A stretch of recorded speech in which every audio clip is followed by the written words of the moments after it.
김기춘은 젊었을 때부터 박정희 대통령이 총애한 충신이었습니다. 차지 철에게조차 존댓말을 쓰던 박정희 대통령은 김기춘은 김똘똘이라 부르면서 아꼈는데 결국 법에 있어 천재적이었던 김기춘에게 유신헌법의 초안을 마련하라 합니다. 김기춘은 유신헌법을 만들어냈고 박정희 대통령의 구국영단을 위해 만들었다 전했습니다. 뿐만 아니라 모두가 알다시피 박근혜 대통령까지 비서실장으로 모시게 되는데요. 결국 억울하게 세월호 참사 당일 박근혜 대통령이 보고받은 시간을 사후 조작했다는 혐의로 재판에 넘겨지게 되는데 세월호 참사가 발생한 지 9년 2개월 만에 최근에서야 무죄를 확정받았습니다. 고령의 나이에 얼마나 억울하고 힘들었겠습니까? 수많은 사람들이 박근혜 대통령을 배신했지만 김기춘만큼은 박근혜 대통령을 배신하지 않았다 합니다. 그래서일까요? 정치인이라면 절대 보기 싫다던 박근혜 대통령이 달성군의 사저까지 불러 김기춘을 직접 만났다고 합니다. 2시간 동안 만나 식사를 하며 회포를 풀었고 심지어 아쉬웠는지 한 번 더 약속을 잡아 만났다고 합니다. 최근 박근혜 대통령의 인터뷰에 의하면 소위 친박이라는 의원 중에 탄핵에 찬성한 의원도 있었고 오랜 수감 시간 동안 한 번도 안부를 물은 적이 없는 사람들이 대부분이었다고 합니다. 사람의 신뢰와 인간에 대한 많은 생각을 하게 되었다며 지금은 김관진, 김기춘 같은 진짜 믿을 수 있는 분들만 만나는 걸로 알려졌습니다.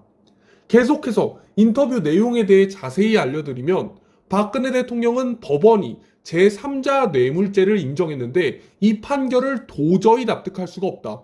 이 죄는 부정한 청탁이 있어야 성립되는 것인데 저한테 어떤 청탁도 한 적이 없고 하나도 들어준 적이 없다며 억울하다 이야기했습니다. 박근혜 대통령은 그리고 국정 운영을 하면서 제가 일부 실수는 있었겠지만 뇌물죄로 기소되고 탄핵당할 정도의 잘못은 하지 않았다고 얘기했습니다. 그래서 일주일에 4번의 재판도 감수하면서 체력적으로 한계에 다다랐어도 법원을 믿고 버텼다는 겁니다. 그런데 나중에 법원이 추가 구속영장을 발부하는 것을 보면서 공정한 재판이나 결론을 기대할 수 없구나라고 낙담하셨다고 합니다. 그래서 재판을 포기했다고 합니다. 결국 어떤 형량이 나오든 결국은 나중에 사실이 밝혀질 것이라고 믿은 겁니다. 그렇다면 북한 관계에 대해서는 어떻게 생각하느냐 질문하자 박근혜 대통령은 북한이 2016년에 2차례나 핵실험을 강행하고 24차례나 탄도미사일 발사로 도발을 했다. 정말 엄중한 안보 상황에서 우리 군은 정보 능력 강화를 위해 지소미아 협정이 체결되기를 바랐고 미국도 한일 양국이 원활한 정보 소통이 안 돼 상당히 힘들어했다.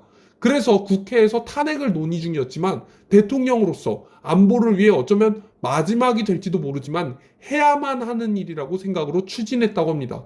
그게 되지 않고 감옥에 갔다면 얼마나 마음이 괴로웠을까 생각을 하면서 다행스럽고 위로도 됐다고 합니다. 정말 책임감 있는 모습이었죠.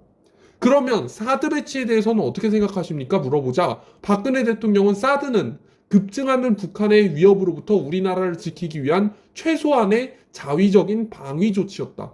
중국이 방대했지만 국민의 안전보다 더 중요한 가치가 어디 있겠냐는 인식으로 원칙을 이어나갔다고 합니다.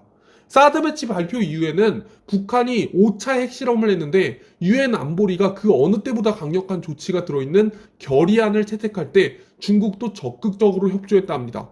그 정도로 한국과 중국과의 협력은 지속이 됐으나 사드 부지를 결정하는데 여러 반대가 있었는데 롯데가 중국 사업의 손실을 감수하고 골프장 부지를 제공했다며 롯데그룹의 애국심에 고마움을 표시하기도 했습니다. 그렇다면 2020년 총선 당시 옥중 서신을 통해 기존의 거대 야당을 중심으로 태극기를 들었던 여러 사람들을 위해서 어떤 생각을 하셨는지 물어봤는데 총선에서 다수당이 되어야 문재인 정부를 견제할 수 있지 않겠냐는 마음에서 우선은 일단 단결해서 선거에 이기는 것이 중요하다고 생각했다 합니다. 저도 개인적으로 여러 불편함이 있었지만 다 제쳐놓고 우선은 보수 세력이 단결해서 진보를 완전히 박살내야 됐다고 생각했다는 것입니다. 구속 상태에서 문재인 정부의 탄생을 지켜볼 때는 대선 소식을 듣고 마음이 참 착잡했다고 말했습니다. 문재인 정부가 들어선 후에 북핵에 대한 대응 방식이라던가 동맹국들과의 불협화음 소식을 전해 들으면서 나라 안보를 비롯해서 여러 가지로 걱정이 됐다는 겁니다. 그렇다면 박근혜 정부는 실패한 정부라는 일각의 평가에 대해서는 어떻게 생각하냐라고 묻자 제가 임기를 마치지 못했기 때문에 개인적으로 실패한 것이라고 한다면 그것은 내가 받아들일 수 있다. 그러나 정책적으로 실패한 정부다라고 한다면 도대체 내가 한 어떤 정책이 잘못됐다는 건지 모르겠다. 통진당 해산이라던가 공무원 연금 개혁, 개성공단 폐쇄, 사드 배치 등은 구군이 달린 문제라 어떤 것을 무릅쓰고라도 꼭 해내야만 했다고 생각했다 합니다. 창조경제혁신센터는 4차 산업혁명 시대에 걸맞은 역할을 기대하면서 상당히 공을 들인 정책이라며 제가 탄핵되기 전부터 벌써 상당한 성과가 나오기 시작해서 많은 보람을 느꼈다고 합니다.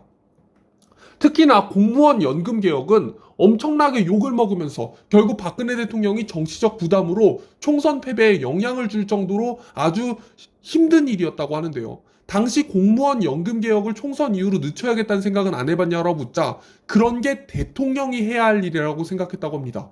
공무원 연금 개혁은 사실 누구나 해야 될 일이기도 하고 오랫동안 해야 된다는 것을 알면서도 손을 못 댄 일이었습니다.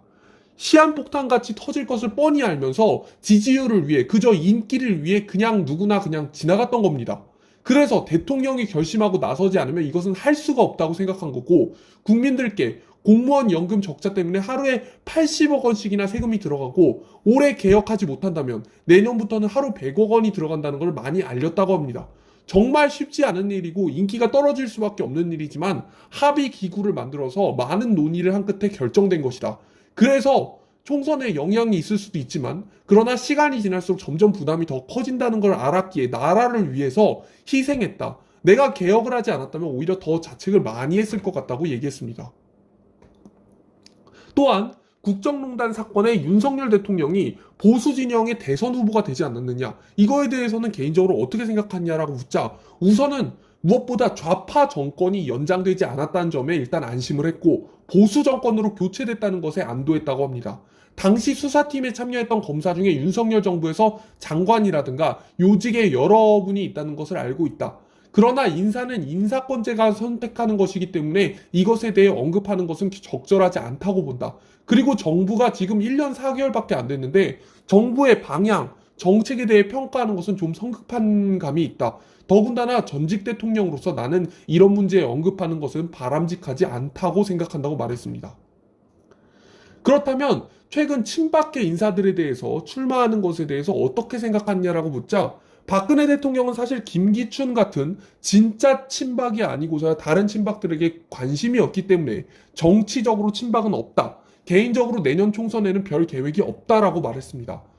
또한 과거에 정치를 했던 분이 다시 정치를 시작하는 문제는 개인의 선택이기 때문에 내가 언급할 일이 못 되지만 다시 정치를 시작하면서 이것이 나의 명예회복을 위한 것이다. 이런 식으로 얘기하지는 않았으면 좋겠다. 과거 인연은 그냥 과거 인연으로 지나갔으면 좋겠다라고 이야기했습니다.